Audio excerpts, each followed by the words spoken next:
This program has been made possible by a grant from the UCF Office of Research and Commercialization. The UCF Office of Research and Commercialization is committed to moving the discoveries of our faculty and students from ideas to innovation to realization.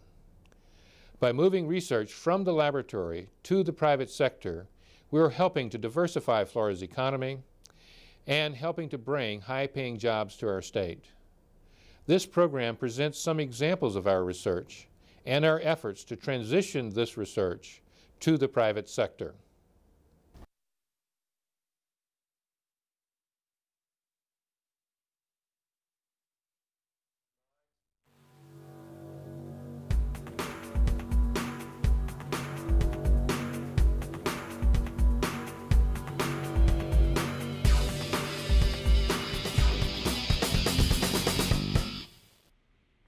Welcome back to another edition of Zenith. I'm Ed Hyland.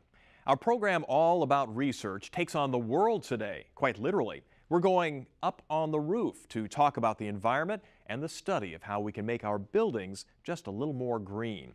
We'll also take a look at light you can't even see, but may be the foundation for the next generation of computer chip making. These stories and much more coming up on Zenith.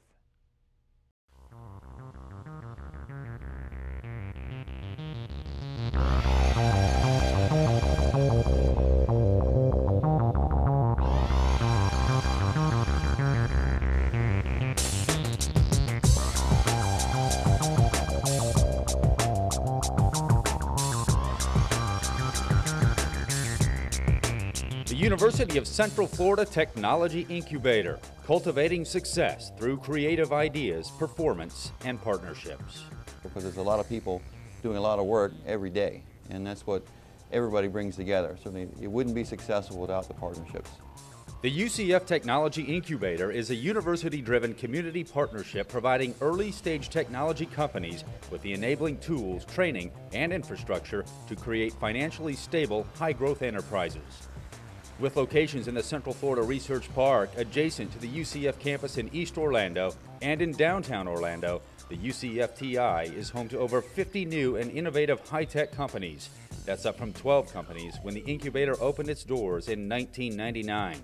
The incubator has created hundreds of high-paying jobs in Central Florida with an average annual salary of $59,000. Our clients include Alenian, Netlander, SiloQuest. Three of our growing number of graduates now on their way to commercial success. Alenian develops return on investment financial analysis tools to help information technology vendors sell more effectively. Netlander is an information technology company that provides services and software professionals to government and commercial clients throughout the United States. The UCF Technology Incubator, promoting optimal corporate growth and making a significant contribution to the economic development of the region's high technology sector.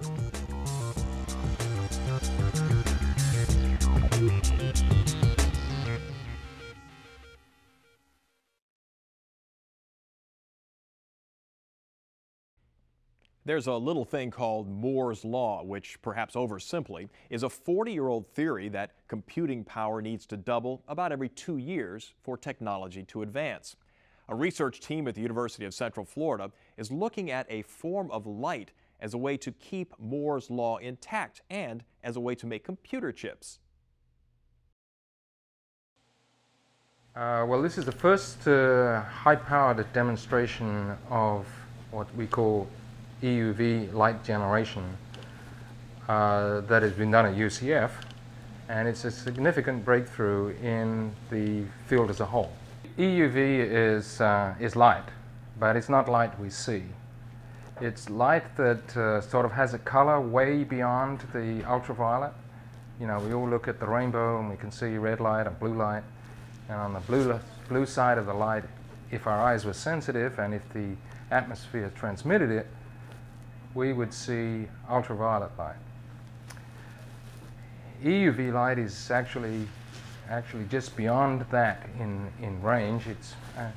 It used to be called soft X-rays, so in a way we can consider these as soft X-rays. And currently, computer chips are made by a process called lithography. It's basically a photo printing process. And so that leads us to the motivation for our work, which is to make a EUV light source that is bright enough and has the right parameters to be able to be integrated with an advanced level stepper lithography printing machine engineered such that it can produce these next generation computer chips. You are seeing inside this chamber the light source that's being produced by the high repetition rate laser system. In fact, the laser is operating at a much higher speed than the camera can record. Small sun-like plasma source that you see there is actually operating at 3,000 bursts per second. Also, you are just seeing visible light that comes from that source. The EUV light that is actually coming from that source is not visible to human eyes. It's also not visible to the camera either. And incidentally, it's not even transmitted by the window on the chamber. But is it extremely bright? And that it is that light source. It would originate from the same spot that you're watching, but it is that light source that is the beginning light source for this next generation lithography process.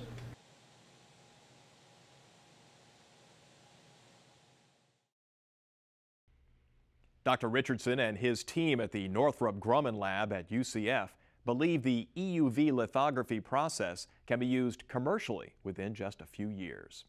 Up next, you can insulate a building to protect the environment inside.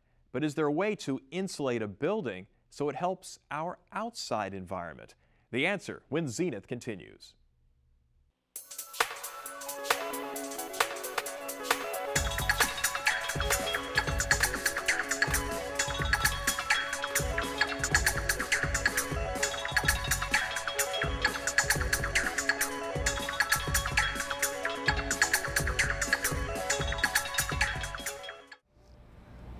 We brought Zenith to essentially a garden spot here on the campus of UCF. Joining me is Jennifer McDaniel, who's the Director of Special Projects for the Stormwater Management Academy. And Jennifer, what is all this about?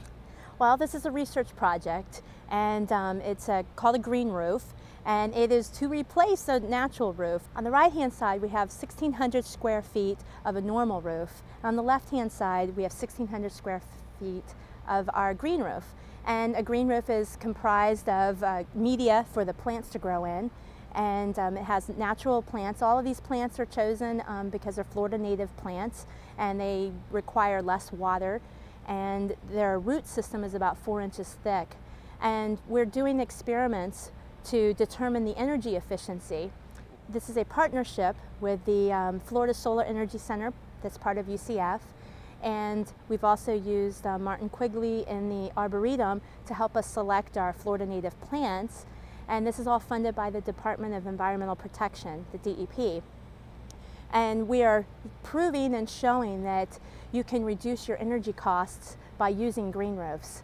And now 1,600 square feet, I mean, what can you read from this? What kind of protection is it a protection or is it insulation, I guess is the way I should put it? It's, well, it's both. It works primarily as an insulation to help reduce our energy costs on the inside. We're predicting that you can reduce your air conditioning energy costs by at least 50%.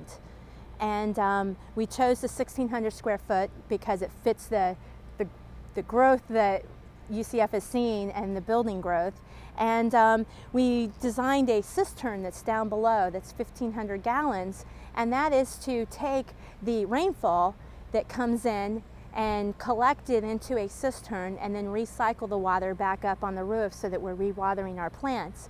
And that whole calculation was done based on 1.5 inches of rain, which is your typical rainstorm. Unlike the hurricane seasons, of course, but your typical rainstorm is about 1.5 inches of rainfall that comes down, and that gets recycled back into the cistern. Another thing that we're doing is we are making evapotranspiration measurements, which is how much water goes back into the atmosphere to help reduce global warming. And we also are measuring all of your meteorological instruments with your wind speed. Yes, this instrument was put up by the Florida Solar Institute, and it has your rain gauge or your tipping bucket that measures your amount of rainfall. It has your lightning rod, of course. It has your wind direction right here and your wind speed down there.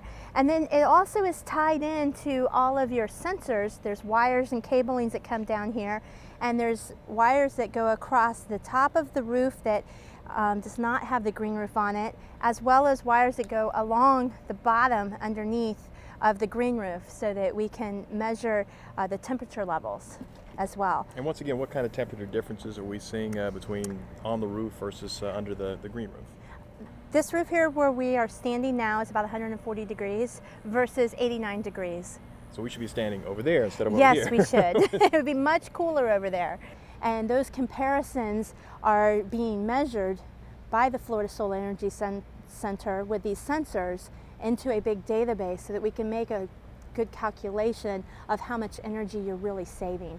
Now my roof right now, for example, I don't have to take care of it. Obviously this would take some tending. Is that all worked into the calculations of how it might or might not be cost effective to use?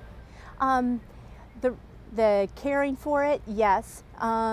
If you talked about initially putting up a green roof, if you looked at our university costs, if they wanted to replace any other roof here on campus, they have to replace it about every 8 to 10 years, and it will cost about $18 per square foot to do that. Whereas if you wanted to put up a green roof that will last the entire lifetime of your roof, you don't have to replace it. It does reduce your energy costs. It's about $25 per square feet. So you pay a little more in the front end, but over the lifetime, it saves you a considerable amount of money. Yes. And I asked a question before we started the interview. I said, well, what about in the wintertime? Maybe I want my roof to be a little warmer in the wintertime. Does it work for me there? Yes, it does, because it acts as an insulator. So whatever you're pumping inside your house, this is going to act as an insulator to keep that temperature, whether it be heat or air conditioning, at a level. Now, because you use Florida native plants, does it become a little more self-sustaining? In other words, these plants are kind of used to being on their own. Yes, it does, which is why we have chosen Florida native plants. There was another green roof that was tried down in Bonita Bay further south, but they were using the ligoms plants, which is a native cold weather plant, and it did not weather well and did not work as nicely as we've seen with these Florida native plants. So that's why we've leaned towards the arboretum expertise and chosen Florida native plants to be able to promote the Florida natives, at the same time be able to reduce our maintenance time and cost as well. Now, folks at home are going, okay, they're standing on a roof. I can see that he's sweating, and it's obviously quite warm. But if you were standing here, if the folks at home were standing here, they could actually feel the difference. I mean, it's a little cooler. There's not getting that reflection, so you can just, without sensors, feel how much difference there is between this side of the roof, and what potentially is going up into the atmosphere. Oh, definitely. Another benefit that we've seen, and you can probably see behind us, there's lots of wildlife. We've seen bees, we've seen butterflies, lots of birds find this area. So not only is it a temperature energy saving thing, it does have a lot to do with tranquility, a lot to do with relaxation. We found that when we first designed the roof, the building behind us was going to be office spaces, but when they saw the beauty in what we were building here, and they saw where you could leave your window shades open and people would enjoy it, they've turned it into a study area for students so that they can enjoy the beauty that comes along with it. It sounds like you've got the makings here for a wonderful area for experimenting in a lot of areas as well. Oh yes, we're looking at evapotranspiration, we're looking at water quality, we're designing an automated system that will contain the water and pump the water back up on the surface so that it's a self-sustaining system that you don't have to do any maintenance on. In addition, we're looking at all of our weather parameters. We found that because you're pumping the water through the plants, there's a lot of nutrients that are coming off of that. So if you looked at our cistern down below, the water inside there is very gray and dark.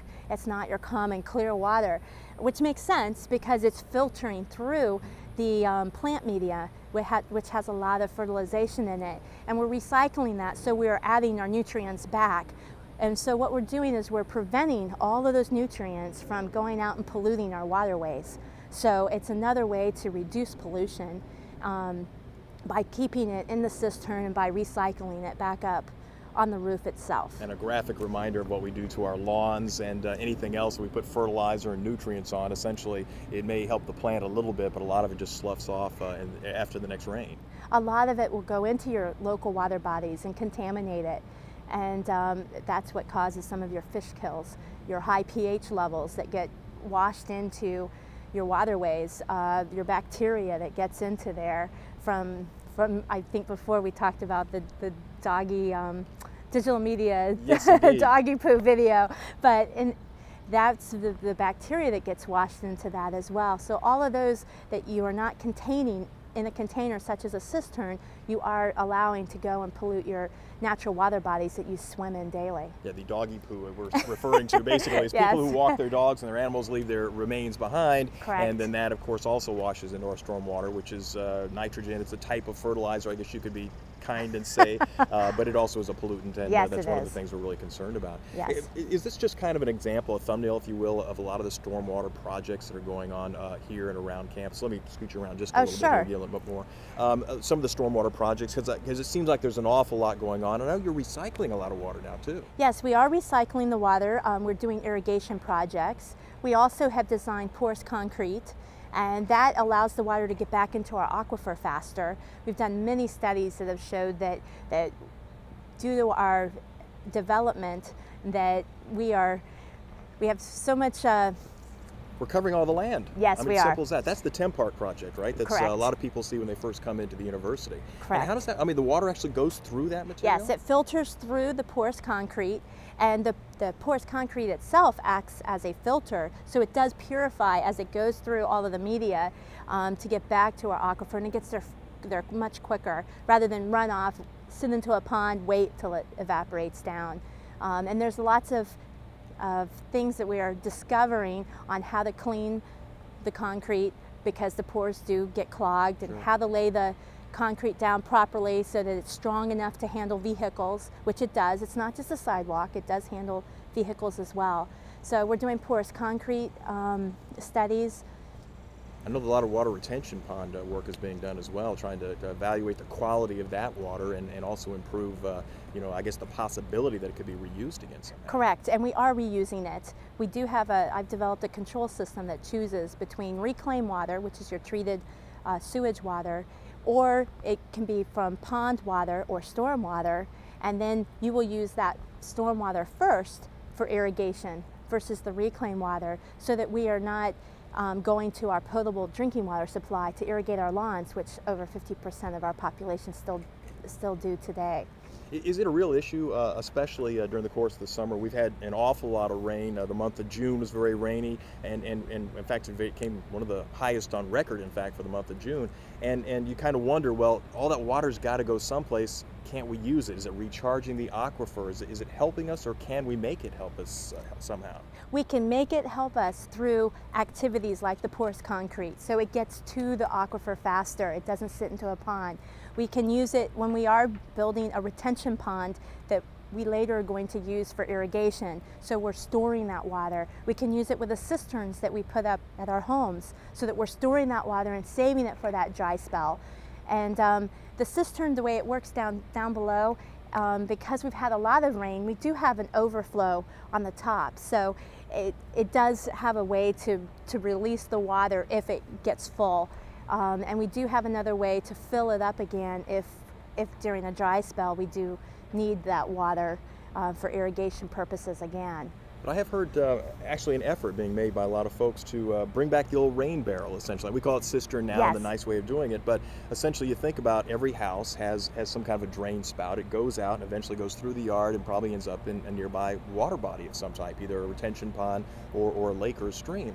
If you could save at least some of that, could it be used around the house with very, very low-tech equipment? Oh, definitely. And you can see that there's a Florida greenhouse that's over in Sarasota, and they have a good model of how that is working and how they're using that water again to do their laundry. And they're using that water again for their toilets. So they are recycling that water that is just rainwater within their house itself. There are ways to do that. In addition, it's not just rainwater that you can collect. You can also collect the condensation water that comes off your air conditioners. That can be going into a cistern and building up as a water supply storage as well for later use in irrigation, if you like, or within your home itself. Well, I think both of us could use a little evaporation now to try and get rid of some of the moisture we've built up. But Jennifer, thank you so much for coming by and taking us on a little tour of this wonderful project. And I guess I should ask before we leave real quick, if this works the way it seems to be working right now, is it just the beginning? Would there be other possibilities of other roofs growing something here at UCF? Oh, definitely. We've already have on the books 2 other roofs that we are considering to be putting green roofs on the new buildings that are coming online. There's one more thing I'd like to tell you. We do have a camera that does point to the roof, and you can go out and see it and see what people are doing on it and see how it's looking and what's going on, and that can be found on our website, www.stormwater.ucf.edu. That's tremendous, so they don't have to come out here and get sweaty like we did to go take a look at it. Jennifer McDaniel, thank you so much for coming by and sharing this wonderful project with us. Thank you. And we'll be right back after we get our Research Minute update.